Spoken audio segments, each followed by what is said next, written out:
इधर OnePlus 10 5 एक साथ जाएंगे। वो हम लोग मीटिंग रूम में बैठेंगे, सबसे बात पूछ लीजिए। कच्चे हम नहीं जानते।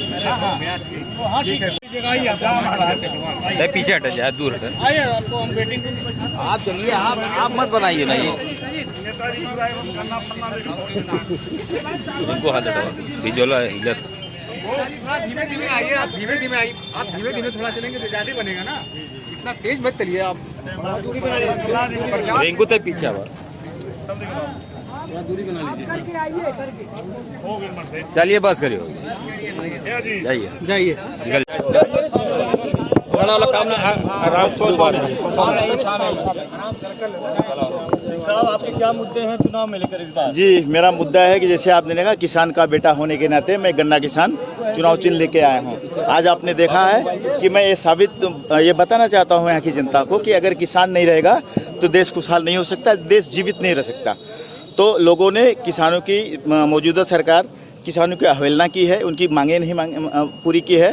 तो उनकी मांगें पूरा करने के लिए मैं मैदान में आया हूँ। 73 लोकसभा से पूरे देश में भी हम कैंडिडेट खड़ी कर रहे हैं, लेकिन मैं समाज विकास क्रांति पार्टी का राष्ट्रीय अध्यक्ष होने के नाते 73 लोकसभा जौनपुर का कैंडिडेट होने के नाते ये वादा करता हूँ कि इनकी सारी मांगें मैं पूरा करूँगा। किसान का भला होगा, किसान का विकास होगा, किसान के हर समाज का विकास होगा।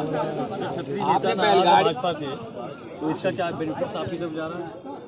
नहीं, बसपा से क्षत्रिय नेता का मतलब एक बार भाजपा से जो क्षत्रिय नेता है तो पहले कांग्रेस में घोटाला किया है, उसने घोटालेबाज है।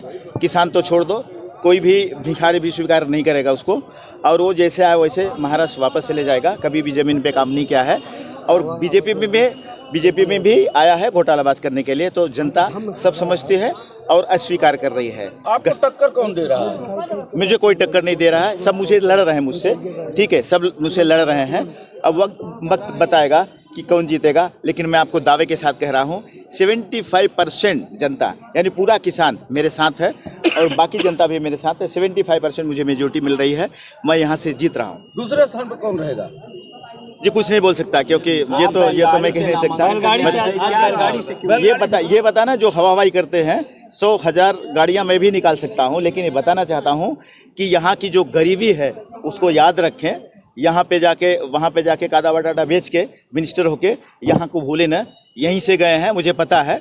तो वहाँ कादा बटाटा बेच के यहाँ के जनता को भूल गए हैं, कभी भी विकास नहीं किया। होम मिनिस्टर रहते हुए विकास नहीं किया कभी में। आज आए हैं विकास करने के लिए, यानी जौनपुर में भी घोटाला करने के लिए आए हैं। तो हम कभी भी इनको घोटाला नहीं करने देंगे। जब बसपा में आप थे तो बाबू सिंह कुशवाहा जी भी बसपा में थे, आज आपके सामने टक्कर में किस नजरिए बाबू सिंह कुशवाहा जी? वो जब बसपा में रहे इसलिए तो निकाले गए बसपा से, आज बसपा में नहीं है। घोटालाबाज किए हैं, पार्टी के साथ किए हैं, सरकार के साथ किए हैं। आप तो उसको आपको पता होगा, आप पार्टी डाल के निकाल दीजिए, लेकिन मुझे पता है कि घोटालेबाज, जिनसे बड़ा घोटालेबाज कोई रहा ही नहीं है। आज जौनपुर में घोटाला करने के लिए आए हैं, तो ये जैसे आए हैं वैसे वापस चले जाएंगे। और इसलिए मैं कह रहा हूं कि जनता मुझे स्वीकार कर रही है और मैं लड़ रहा हूं। मैं किसान का बेटा होने के नाते गन्ना किसान चुनाव चिन्ह लेके आया हूं, और मैं आपको दावे के साथ कहता हूं हर किसान मेरे साथ है और हर किसान की मजबूरी मैं सॉल्व करूंगा। किसान 60 साल के ऊपर का जो है उसको पेंशन देने का मैं काम करूंगा, उसकी जो खाद मिलती है खेती के लिए 5 बोरी मैं फ्री करने का काम करूंगा किसानों का। जी बहुत बहुत धन्यवाद। डीएम साहब का रवैया अच्छा है, वो कर रहे हैं अच्छी। आरोप लगाया कि आपको प्रताड़ित किया जा रहा है, लेकिन आज के रवैया से ऐसा लगता है कि निष्पक्ष चुनाव करने जा रहे हैं। आज हमारी खुल के बात हुई है और हमें कह रहे हैं, आप लोगों ने वीडियो भी वायरल किया, उसको भी उन्होंने देखा।